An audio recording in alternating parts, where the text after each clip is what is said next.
포도나무를 살펴보니까요, 이 포도나무는 옮겨 심어진 포도나무가 있더라고요. 또 어떤 포도나무는 무성한 포도나무가 있고, 또 어떤 포도나무는요 죽어가는 포도나무도 있더라고요. 또 참 포도나무가 있습니다. 먼저 오늘은 옮겨 심어진 포도나무는 어떤 포도나무일까? 이 세상에서 하나님 나라로 옮겨진 그리스도인들을 말하는 것이 바로 옮겨 심겨진 포도나무라는 것이죠. 무성한 포도나무는 무엇일까요? 그럼 예수 그리스도께 깊이 뿌리 내린 그리스도인의 풍성한 삶을 말하는 것입니다. 우리가 조금 전에 불렀던 찬양처럼 아주 기도의 열매, 전도의 열매, 믿음의 열매, 뭐 갖가지 열매를 풍성하게 맺는 삶이 바로 그리스도인, 바로 예수 안에 깊이 뿌리를 내린 사람들이겠죠.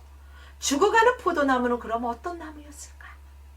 바로 그리스도인이기는 한데, 예수를 믿는다고는 말은 하는데, 교회는 다니는데 여전히 세상과 벗하고 짝하면서 무의식 중에 그러한 충동과 또 자연적인 본성에 다스리지 못함으로써 그 영적인 영향력을 상실해버린 그리스도인을 상징하는 것입니다. 그럼 마지막에 참 포도나무는 무엇일까? 바로 예수 그리스도로서요, 참 포도나무이신 예수 그리스도께 접붙임을 받을 때라 우리가 그리스도인은 다시 풍성한 열매, 풍성한 포도나무가 될 수 있다는 것입니다. 우리가 성경을 보아서 알겠지만 예수 참 포도나무 대신 예수 안에 붙어 있을 때, 접붙임을 당하고 붙여 있을 때야 그 가지가 무성하고 풍성하면서 많은 열매를 맺는 것입니다. 그러나 거기에서 떨어졌을 때는 말라 삐뚤어지고 죽어가는 것을 보고, 또 세상 사람들의 오고 가는 사람들에게 밟히는 것을 볼 수가 있습니다.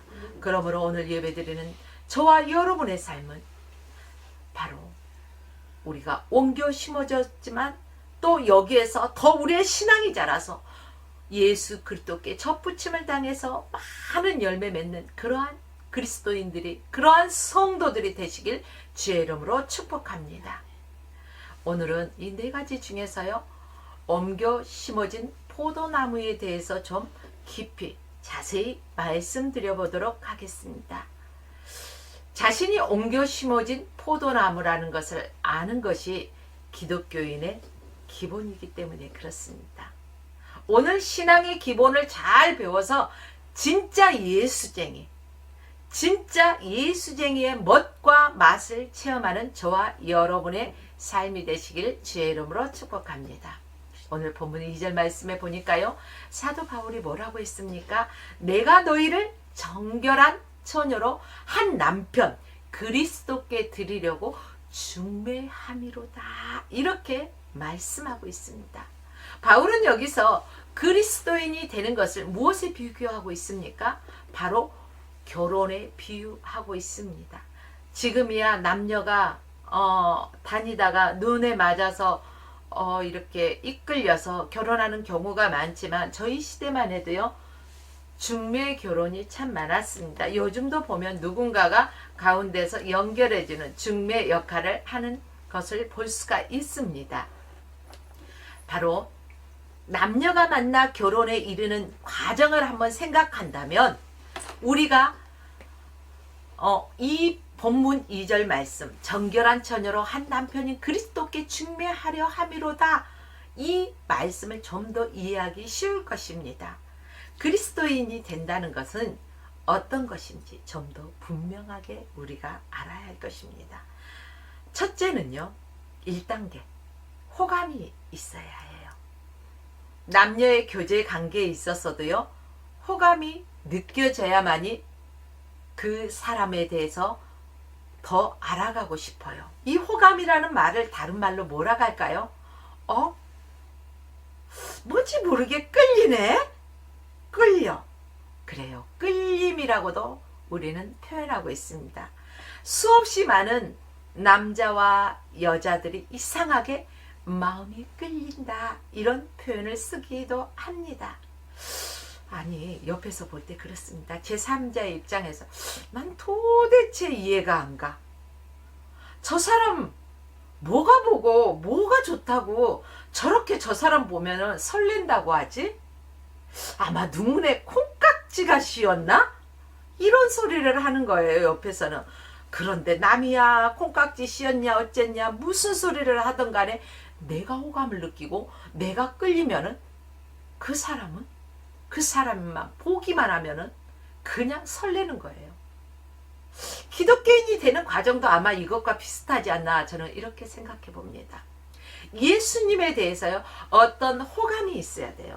예수님에 대해서 끌림이 있어야 된다는 거죠. 원수를 사랑하라는 예수님의 그 고매한 사랑에 매료되었으면 끌림이 있겠죠. 아니면은 예수님이 의인을 부리러 온 것이 아니라 죄인을 부리러 왔다면서 소외된 그 사람들의 편을 드시는 것 보니까 나는 그 화끈함, 난 그분에게 감동됐어.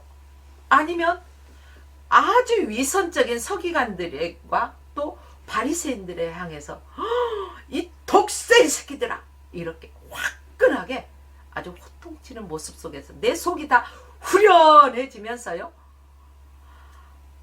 이런 것을 느꼈다든지 아니면은 죄 없는 자가 돌로 먼저 치라 하시면서 가늠하는 여인을 감싸주시는 그러한 그 배려하는 모습, 눈물겹도록 그 예수님의 배려하심이 감동되었다든지 그 자상함에 감동되었다든지 어쨌든 간에 기독교인이 되려면은 예수님에 대한 이 중에 어떤 것에라도 끌림이 있어야 된다는 거예요. 여러분은 어떤 끌림이 있어서 오늘 예수 그리스도를 나의 구주로 영접하셨습니까? 여러분, 그러나 이 끌림, 호감은요 시작에 불과하는 것입니다. 남녀도 끌리고 호감을 갖는다 해서 뭐가 이루어진 건 아니고 그때부터 시작이 되는 거죠. 어쨌든 기독교인이 되기 위해서는 예수님에 대한 끌림이 있어야 된다는 건 분명합니다. 이것이 시작이기 때문에 아직 옮겨 심어진 포도나무는 아니겠죠. 나 호감이 있어. 그렇다 해서 아직 옮겨 심어진 단계는 아닙니다. 그럼 2단계로 한번 넘어가 볼까요? 2단계는요 결심과 고백이 있어야 하는 것입니다. 두 번째 단계가 되는 거죠. 그것은 마음을 정하는 단계입니다. 저 사람의 평생 배우자로 맞이해야겠다 이렇게 결심하는 거예요. 나 저 사람이 정말 저면이 좋아. 그래서 나는 끌렸어. 저 사람이라면 내가 한평생 살아도 정말 후회하지 않을 것 같아. 그래 결단한다. 결심해. 이런 그 결단이 있어야 돼요. 그런데 이렇게 결단했다고 뭐가 이루어질까요? 아니요. 내가 예수를 믿어야지 결단만 하고 있는 사람도 아직도 많이 있어요. 결단만 해서 된다는 게 아니에요. 그 결심을 하고 결단을 했다면 반드시 우리 입술로 우리 말로 고백되어야 된다는 것입니다. 내가 나 저 사람 좋으니까 나 저 사람한테 결혼하기로 결정했어. 마음 먹었어. 하지만 내가 호감을 갖고 있는 거 말하지 않는다면 고백하지 않는다면 상대가 알까요? 모를까요? 아무리 상대에 대해서 호감을 갖고 내 난군으로 내 각시로 맞아들이고자 한다 해도 고백하지 않으면 진정한 사랑으로 시작되지 않는다는 것입니다. 이수희가 심순애를 보십시오. 그들이 정말로 사랑을 했지만은 고백하지 못한 서로 마음은 두고 있지만 다른 사람과 만날 수밖에 없어요. 짝사랑의 비극. 아프죠. 짝사랑의 비극은 상대방에게 알리지 못하고 내 속만 태우는 애타는 그러한 짝사랑. 여러분 해보셨어요? 왜 짝사랑이에요? 말로 고백되지 않기 때문에 끝없이 실속 없는 사랑만 하고 있다는 거예요. 이런 사랑은 아픈 사랑이에요. 기독교인이 되는 과정도 바로 마찬가지예요. 예수님에 대한 분명한 끌림이 있고 그분에 대해서 마음에 감탄이 있고 그분의 고결한 그 인격에 대해서 호감을 느끼고 그분이 내 삶의 주인이 되었으면 좋겠다. 이러한 결심을 이제는 예수님 앞에 고백해. 그래야만이 진정한 기독교인이 될 수가 있다는 것입니다. 예수님, 나는 지금까지 예수님을 알지 못했어요. 아니, 더 자세히 말한다면 사람들의 소리에 의해서 예수님이 어떤 분이라는 소문은 들었어요. 그런데요, 전혀 나와 상관이 없는 분인 줄 알았어요.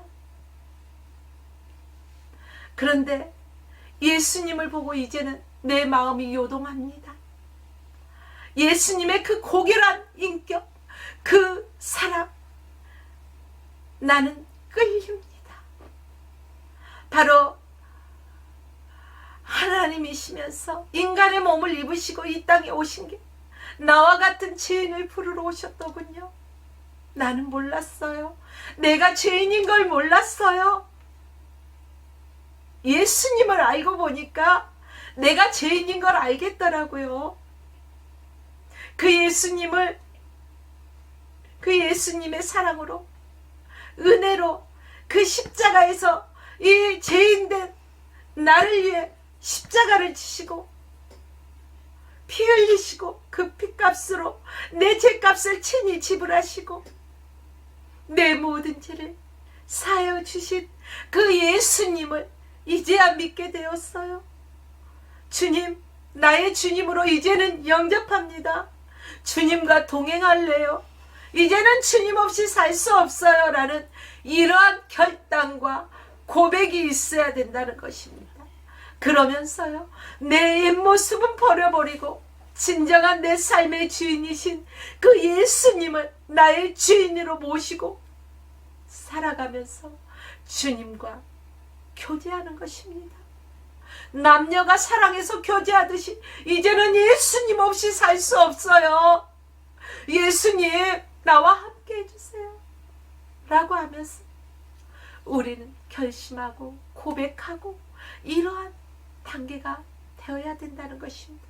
지금 한국 기독교에 결여된 단계가 바로 이러한 고백의 단계가 많이 결여된 게 아닌가 싶습니다. 예수님이 내 삶의 주인으로 모시고 철저하게 예수님의 나라의 체제에 맞춰서 살겠다는 굳은 결심이 없는 사람들이요, 지금은 너무너무 많이 있습니다. 어떤 상황이 전개되어도 어떤 형편이 놓여있다 할지라도 나는 예수님께 맞춰서 살아야 되겠다. 환경 바라보지 아니하고 예수님만 바라봐야 되겠다. 이러한 단호한 의지가 없는, 그것에 대한 명시적인 어떠한 고백이 없는 한국 기독교가 되어버리지 않았나 안타까운 마음이 있습니다. 물론 다 그렇다는 것은 아닙니다. 개중에 그렇다는 거예요. 여러분, 삶의 토대의 근거를 여전히 세상에 둔 채 예수 믿는 것은요, 진정한 예수쟁이라고 할 수가 없습니다. 내 삶의 토대가 여전히 세상에 근거를 두고 있다면 예수 믿는 것을 어떠한 교양이나 액세서리 정도로 생각하는 것은 아닌가? 우리는 이것을 다시 되돌아봐야 할 것입니다. 심지어 예수님을 이용하고 또 기독교 어떤 조직을 활용해가지고 세속적인 만족과 성공을 얻은 것에 도취되어 있는 그러한 모습들도 종종 볼 수가 있습니다. 예수님을 향한 그 완전한 사랑, 예수님을 향한 완전한 사랑의 전향이 없는 기독교인, 예수님을 남편으로 여기고 그분을 주인으로 시인하면서 그분이 기뻐하시는 일을 위해 이 한 몸 바치겠다는 그 결연한 의지, 단호한 결단이 없는 그러한 종교인들이 얼마나 많이 있습니까? 이런 사람들을, 바로 이런 기독교인이라고 하는 사람들을 누가 우습게 볼까요? 세상이 우습게 봅니다. 사단도 우습게 봐요. 껄껄껄껄. 세상이 비웃는다는 거. 그 앞에 대면에 대놓고 비웃지는 않지만 아유 저 사람 예수쟁이라더니 말뿐이었구만, 하울뿐이었어. 비웃는다는 거예요. 사단도 비웃어요. 술에 술 탄 듯 물에 물 탄 듯. 주님은 토해버리시겠다고 했는데 요즘 수많은 사람들이 술에 술 탄 듯 물에 물 탄 듯 어떠한 특색도 없고 예수의 향기도 없고 개성도 없고 독특함도 없는 이런 기독교인, 이런 무기력한 기독교인, 이런 사람들은 세상을 조금 더 변화시킬 수가 없어요. 왜요? 영향력을 잃어버렸기 때문에 그렇습니다. 영적인 힘을 잃어버렸기 때문에 그렇다는 거예요. 오늘의 기독교가 왜 이렇게 침체되었다고 생각하십니까? 왜? 확실하게 예수 그리스도께 전향하지 못했기 때문에요. 오늘 이 예배를 드리고 있는 여러분들은 내 마음이 예수 그리스도께 확실하게 전향되어 있습니까? 내 목에 무엇이 들어온다 할지라도, 어떠한 위협이 가해진다 할지라도 예수 그리스도를 위해서 이 한 몸 바치겠다는 그러한 결단이 있습니까? 우리 믿음의 선진들 보십시오. 그들은 늘 순교의 각오를 하면서요 살았습니다. 예수님과 일치되는 삶을 살겠다는 그러한 단호한 결심이 없는 건성으로 교회 다니는 그런 모습은 이제는 버려야 합니다. 예수님이 세상의 구주시오, 예수님이 나의 주님이신 것을 명시적으로 고백하면서 살아야 돼요. 밖에 나가서도 기도하면 누가 볼까, 예수쟁이라는 걸 티낼까 싶어서 기도도 하지 않는 사람들도 얼마나 많이 있습니까?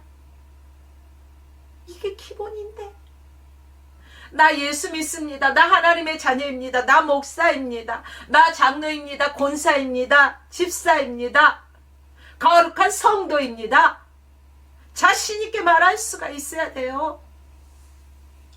예수님이 나의 구주라면서요.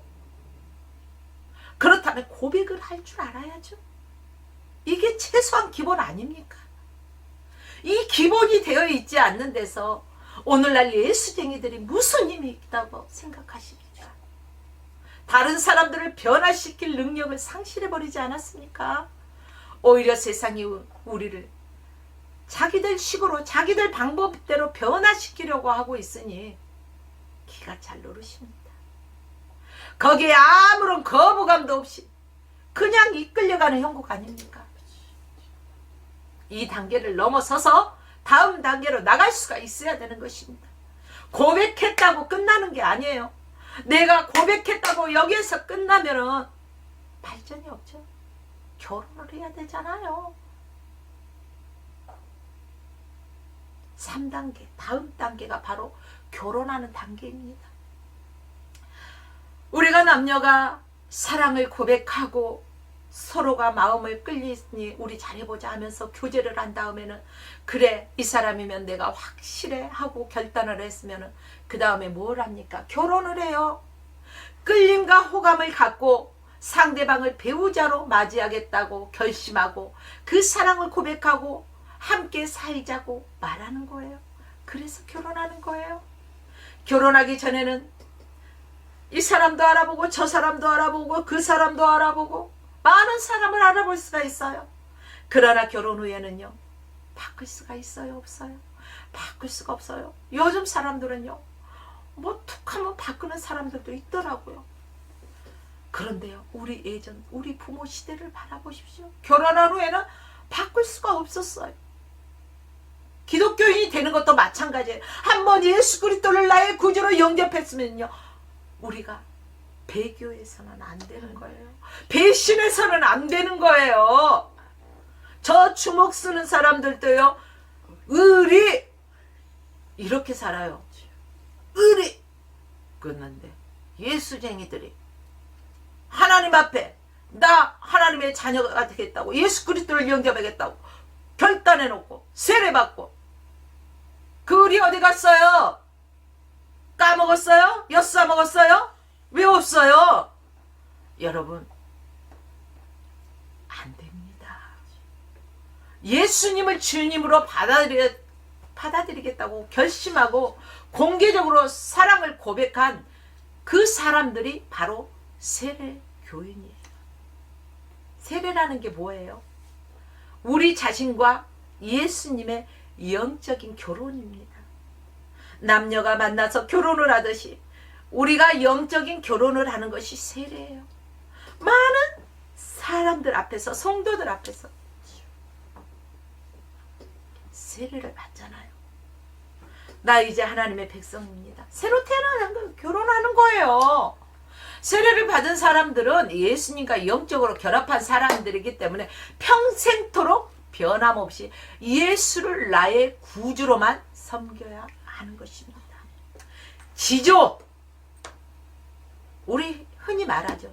에이, 지조 없는 것들. 예수님에 대한 지조를 지키십시오. 초대교회는 이렇게 확실한 결심을 하고 신앙 고백을 한 사람들에게 세례를 주었습니다. 그런데 오늘날은 이러한 확실한 그 결단이 없는 사람들에게도 세례를 베푸는 것들을 볼 수가 있습니다. 종종. 사랑하는 여러분들이요, 다시 한번 세례에 대해서 생각해 보십시오. 주님과 영적인 결혼입니다.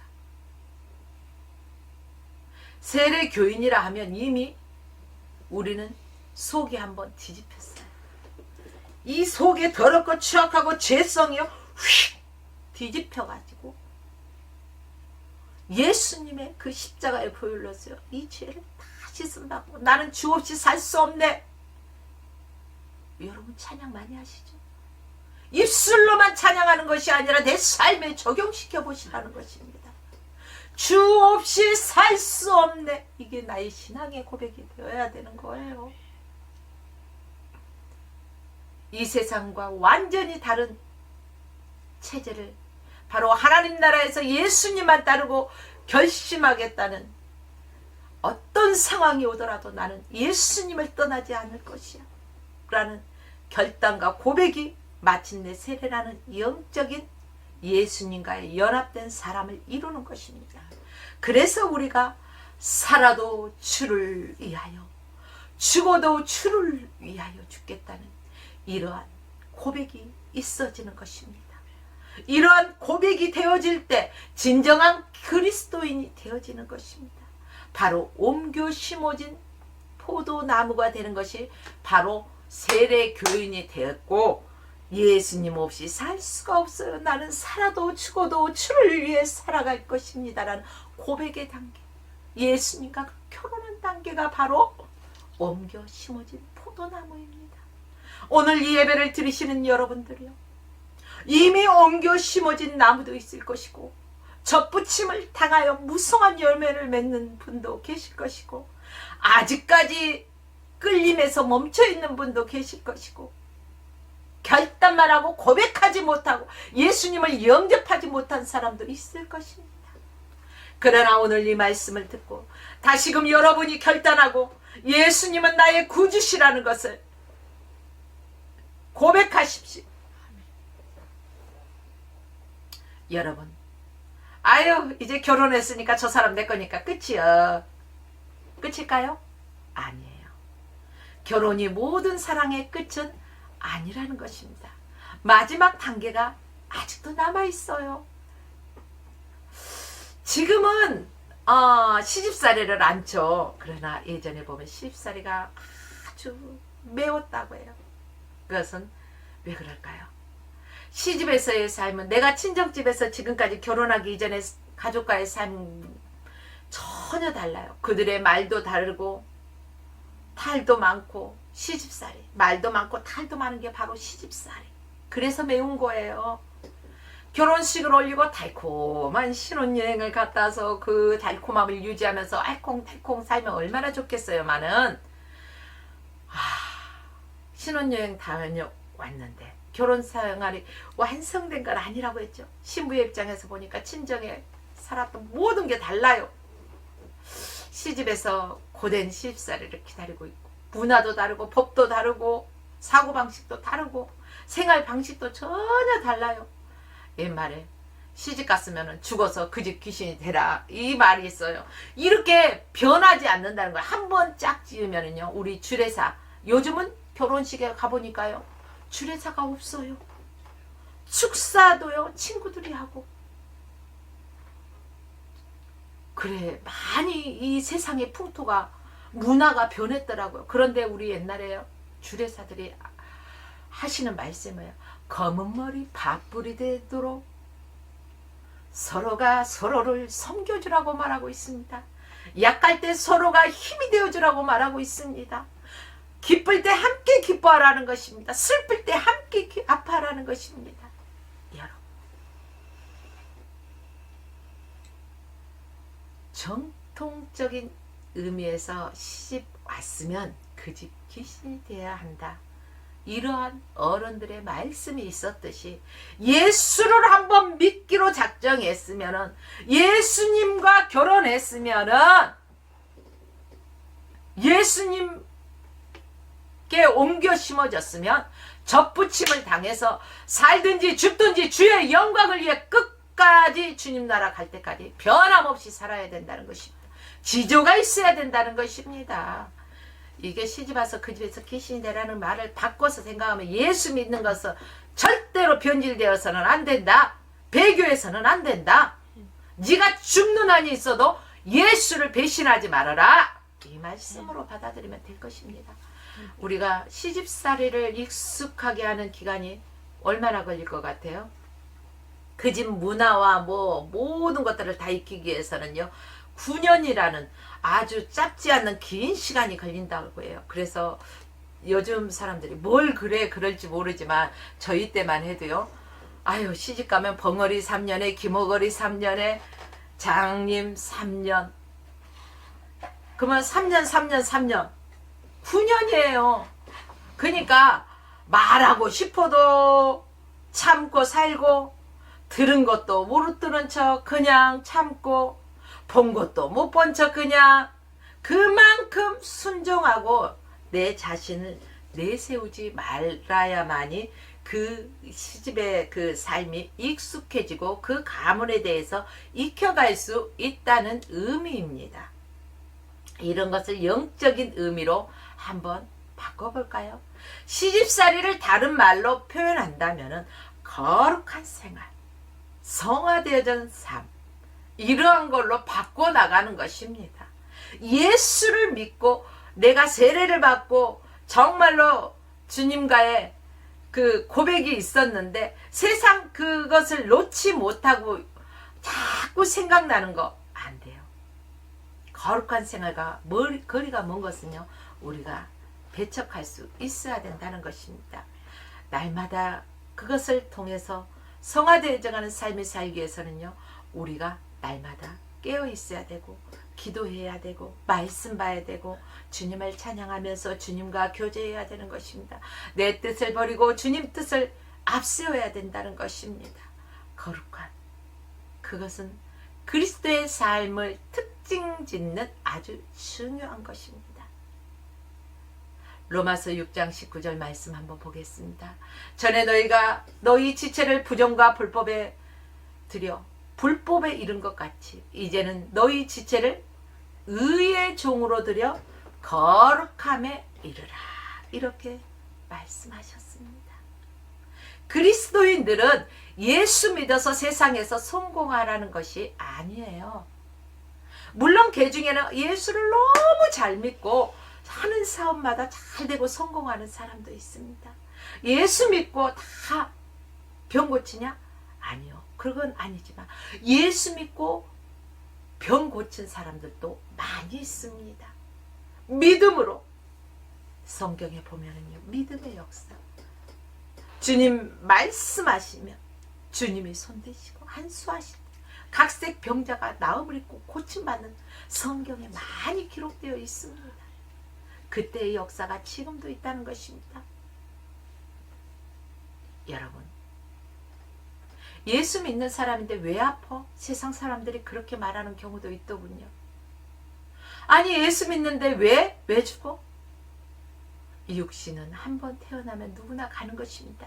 그러나 우리 영은 영원히 소멸되지 않고 천국과 지옥이 있는 것이고, 우리가 예수를 잘 믿으면 천국에 갈 것이고, 예수를 믿지 않으면 지옥에 간다는 무서운 말씀이 있습니다.